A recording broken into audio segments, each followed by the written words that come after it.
Hello everybody, it is Dungeon Master Mark, and today we are going to be doing a book review or campaign review of a new setting that's been redone for 5th edition, and that is Arcanis, the world of Shattered Empires. I gotta make sure I pronounce that correctly. So for those who do not remember, back in the days of 3.0, there was a Living Arcanis campaign, and they had this book which came out, which was the original Arcanis campaign. A very, very, very good campaign setting, which we'll go into that a little bit in detail in this video. If you guys want to know more, I can do like a separate video on some of the history and some of the background of Arcanis. But the basic kind of layout of the world is kind of reminds you of Forgotten Realms and maybe Dragonlance a little bit in the world. Except for all the nations in the book are kind of set up like ancient human civilizations. You have one that's kind of reminiscent of like the Mongol Empire. You have the main civilization, which is a lot like the Roman Empire. And then you have your humans. You have a different variation of dwarves and elves. The elves in this campaign, they call them the Allori, and they're like elemental elves type deal. You have Val, which are kind of like Azamars. And you have your tiefling variant, which they call Darkkin, which basically just means they have dark blood. And then you have kind of gnomes and halflings are lumped together, where they're kind of like hunchbacks and these kind of like hybrid, almost like mongrel men kind of. So in the 3rd edition, this was probably one of my favorite campaigns of all time, was Arcanis. Living Arcanis, which was ran through the RPG, was a excellent living campaign. I probably enjoyed it more than like the Living Forgotten Realms and maybe even Living Greyhawk, which they came out with the 5th edition book, the new Arcanis for 5th edition, which I've already read through the book a couple times. I ran one game the other day, which if you saw the kind of like the Lizard Man Temple, that's what that particular game was for. But they're also coming back out with Living Arcanis for 5th edition. So for those of you who play, Pathfinder Society or Adventure League, if you're like me, where I live, the Pathfinder Society is, to put it nicely, it's a fucking joke. It's really horribly mismanaged, and of course they're wanting to change to Pathfinder 2.0, and a lot of people just don't want to change over. So another thing you have some issues with Adventure League and Pathfinder is they don't want you to change anything in modules, which I have a big problem with myself.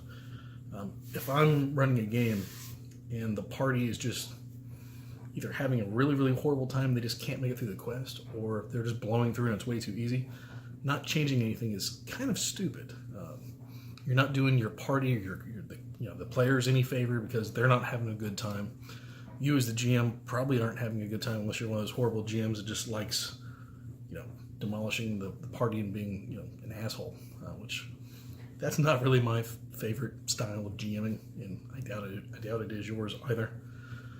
Living Arcanis, they encourage you to change things up as you need to, which is really, really nice. They also have secret missions in their living campaigns. So, for instance, you have secret societies. So, 3 or 4 people may have one mission, one person may have an entirely other mission that goes against the party, but they can't let the party know that they're trying for that one thing to fail. So it's kind of interesting. Earlier in the Pathfinder Society, they used to do something similar to this, which was really nice, and then they kind of did away with it, which is kind of sad. You don't have to be a player where you're intentionally trying to mess up the party, but you can kind of really subtly try to, put a little politics in there and things of that nature. The other thing that I've always admired about the campaign is the fact that in the Arcanis world, wizards and sorcerers are hunted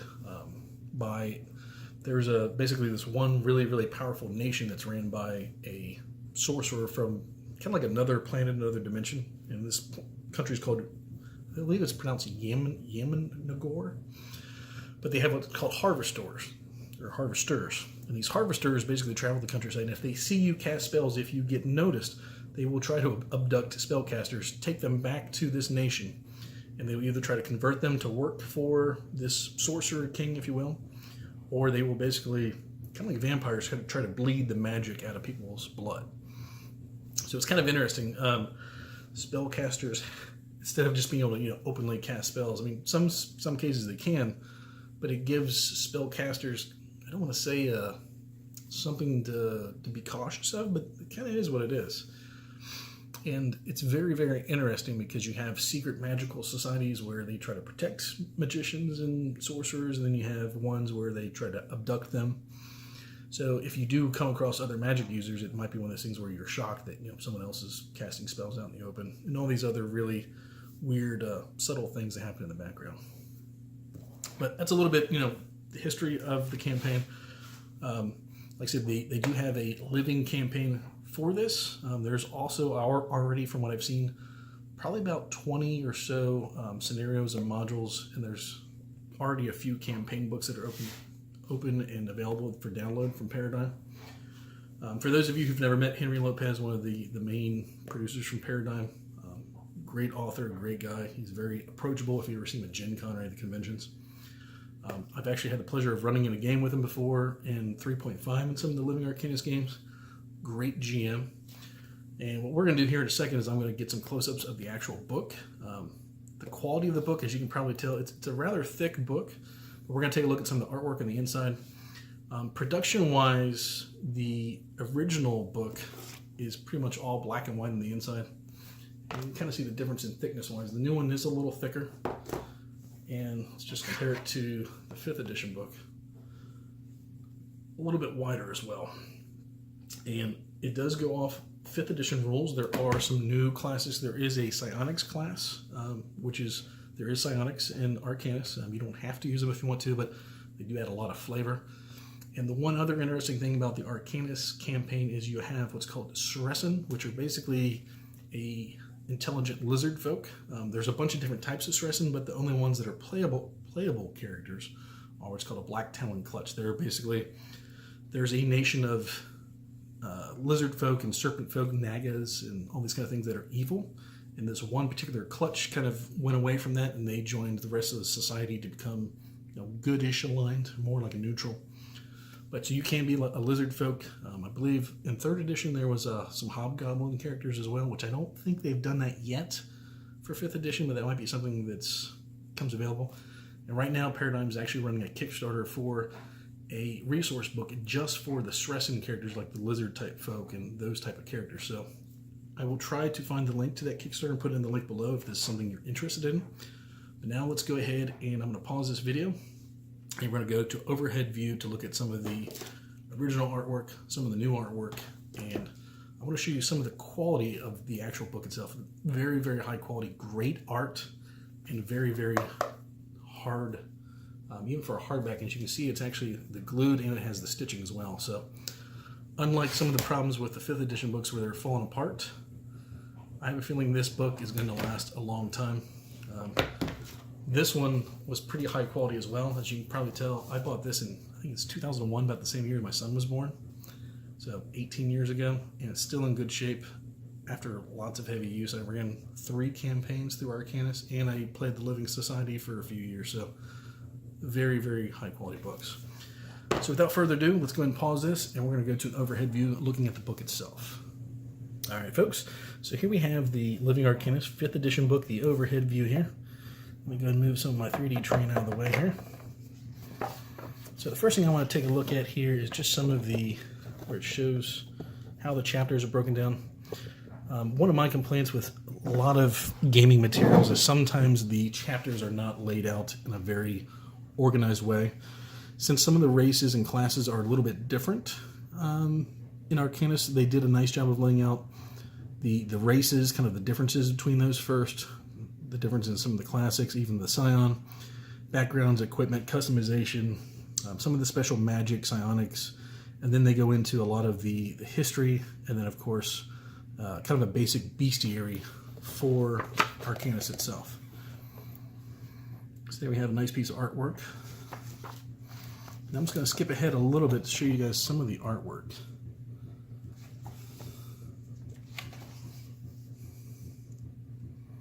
And like I said, since some of the nations are different, like obviously some of you have where they're different kind of nations kind of mirror kind of human history at different points. You have one that's kind of tongue-tied. One nation's kind of like ancient Rome.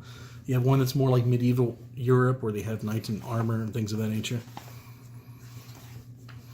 And then, of course, we have, since they do have ancient Rome, you can be a gladiator. There's a lot of variation, a lot of interesting concepts you can explore.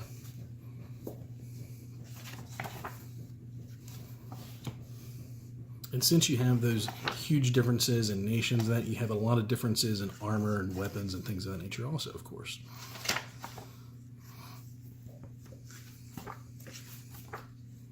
And of course, you have one whole large section just on psionics, since psionics will be one of those things that will vary a lot between what type of campaigns you may have played in before.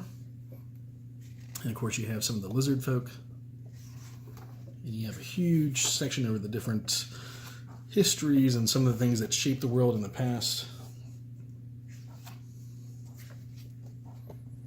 And you go over some of the main isles and islands and continents and that of the world itself. So yeah, so this is the new 5th edition book for Arcanis. Like I said, a very, very high quality binding book. As you can probably tell, everything from Paradigm that I've ever purchased in the past has been pretty high quality. If you just look back, like I said, this book is 18 years old, still in good shape. Binding's not coming off or anything like that. The one thing I was disappointed at way back when was that this was pretty much all black and white, which kind of stunk. Like I said, if you are someone that plays 3rd edition or even 3.5, you can still find these books out on eBay a lot of times. So, I mean, it is possible to play the campaign 3rd edition as well. Of course, the newer Living Arcanis stuff is only going to be 5th edition, of course. But yeah. But that is the new Arcanis World of Shattered Empires. If you guys find this interesting, like I said, please let me know. If you want me to do a video just on the background history on some of the different nations in the world for Arcanis, let me know. I'd be more than happy to do one. But I felt this was one of those things that, since it is something fairly exciting to me, since I used to love Living Arcanis and the 3rd edition, this coming out in the 5th edition I think is going to be a game changer. For those of you who are looking for a really, really in-depth, interesting campaign, if you're looking for something really interesting where you can be fighting lizard folks, everything from giants, everything from the occasional dragon, and if you like, I don't want to say non-combat, but since there is such a heavy influx in politics in this campaign, sorry about that, folks. I think we got cut off for a second there. What I was going to say was, if you enjoy having a campaign where you can have more politics and non-combat type scenarios, this is definitely a great campaign to get into, since you can definitely play off some of the politics of the different nations, different religions, and then, of course, if you do have characters who are spellcasters that maybe are looking for something new as far as a challenge, this is definitely the type of campaign where you can play and give them some background information, and they will definitely have to change their play style a little bit because of the way spellcasting mechanics work and the way spellcasters can't simply walk around with, fairy fire on and continual flames or glowing hats and oddities like that. So thanks for watching, guys. I will go ahead and get this video uploaded as quick as we can, and I have a few more products I plan on doing some reviews for soon. Check down below. I will try to do a link to the newest Arcanis Kickstarter, and I will also put a link to Paradigm's website on there as well in case this is something you want to check out. Thanks for watching, guys. Bye-bye.